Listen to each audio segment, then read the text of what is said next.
అవును. కాకరకాయ చేదుగానే ఉంటుంది. కానీ కొన్ని ట్రిక్స్ పాటిస్తే చేదు అనేదే ఉండదు. చాలా టేస్టీగా ఉంటుంది. అండ్ కాకరకాయ చాలా హెల్తీ కదా! అయితే హాయ్ అండి అందరికీ. Welcome to our channel. ఈ వీడియో లాస్ట్ వరకు చూడండి. చాలా ఇంట్రెస్టింగ్‌గా ఉంటుంది. అండ్ మీకు చాలా యూజ్‌ఫుల్‌గా ఉంటుంది అని కూడా నేను అనుకుంటున్నాను. కాకరకాయ చేదుగా ఉందని ఇంట్లో వాళ్ళు ఎవరు తినట్లేదా? ఒక్కసారి ఇలా ట్రై చేయండి. గిన్నె మొత్తం ఖాళీ అవుతుంది.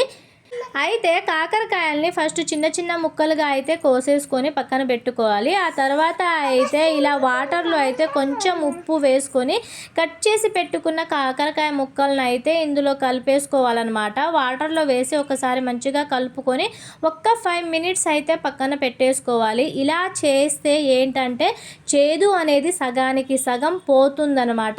ఈలోపు అయితే నేను ఆనియన్స్, పచ్చిమిర్చి అన్నీ కట్ చేసుకున్నాను.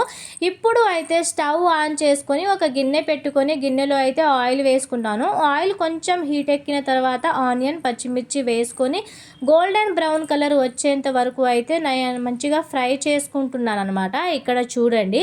ఇక తర్వాత అయితే కొంచెం కొత్తిమీర కూడా వేసుకొని కరివేపాకు కూడా వేసుకుంటున్నాను. కరివేపాకు చాలా హెల్తీ అనమాట. హెల్త్కి చాలా మంచిది. అండ్ జుట్టు కూడా మంచిగా పెరుగుతుంది. అందుకని చెప్పేసి నేను ప్రతి కర్రీలో అయితే కరివేపాకు కంపల్సరీ వేసుకుంటున్నాను ఈ మధ్య.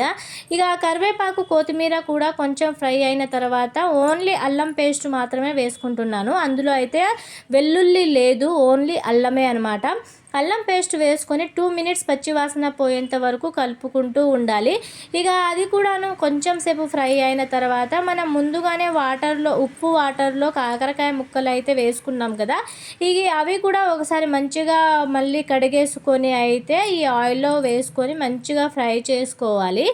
కాకరకాయ కర్రీ కానీ ఫ్రై కానీ చేదు రాకుండా ఉండాలి అంటే ఆనియన్స్ తప్పనిసరిగా వేసుకోవాలి. ఆనియన్స్ కూడాను చేదుకు చాలా ఉపయోగపడుతుందనమాట. చేదు ఉండకుండా అయితే ఉంటుంది ఆనియన్స్ వేసుకుంటే. అందుకని చెప్పేసి ఏ కర్రీలో వేసుకున్నా వేసుకోకపోయినా కాకరకాయలో అయితే ఆనియన్స్ కంపల్సరీగా వేసుకోవాలి. ఇక్కడ చూసారా, కాకరకాయలు ఫ్రై అవ్వడానికి కొంచెం టైమే పడుతుంది. ఇలా కాకరకాయ ఫ్రై చేసేటప్పుడు అయితే పైన మూత అయితే అస్సలు పెట్టుకోవద్దు. మూత పెట్టుకుంటే చేదు వచ్చేస్తుంది. మూత పెట్టుకోకుండానే గ్యాస్ అయితే స్లోగా పెట్టేసి అదే సిమ్లో పెట్టి అయితే ఫ్రై చేసుకోవాలి. కొంచెం టైమే తీసుకుంటుంది. మరి టేస్ట్గా ఇంకా చేదు లేకుండా రావాలి అంటే టైం పట్టిద్ది కదా. ఇక కాకరకాయలు మంచిగా ఫ్రై అయిన తర్వాత అయితే టేస్ట్కి సరిపడా ఉప్పు, పసుపు, కారం అయితే వేసుకొని ఈ మసాలాలు మంచిగా ముక్కలకి పట్టేంతసేపు అయితే మంచిగా అయితే కలిపేసుకోవాలన్నమాట. ఈలోపు ఇంకొంచెం ఫ్రై అయితే అవుతుంది. ఇక తర్వాత కొంచెం గుంతలాగా చేసుకొని అందులో అయితే టమాటా ముక్కలు అయితే వేసుకోవాలి. టమాటా ముక్కలు వేసుకున్న తర్వాత ఒక్క నిమిషం అంతే, ఒక్క నిమిషం మూత పెట్టుకొని తీసేసి ఇలా టమాటా ముక్కలను అయితే మంచిగా స్మాష్ చేసుకుంటూ కలుపుకోవాలన్నమాట. మెత్తగా అవుతాయి.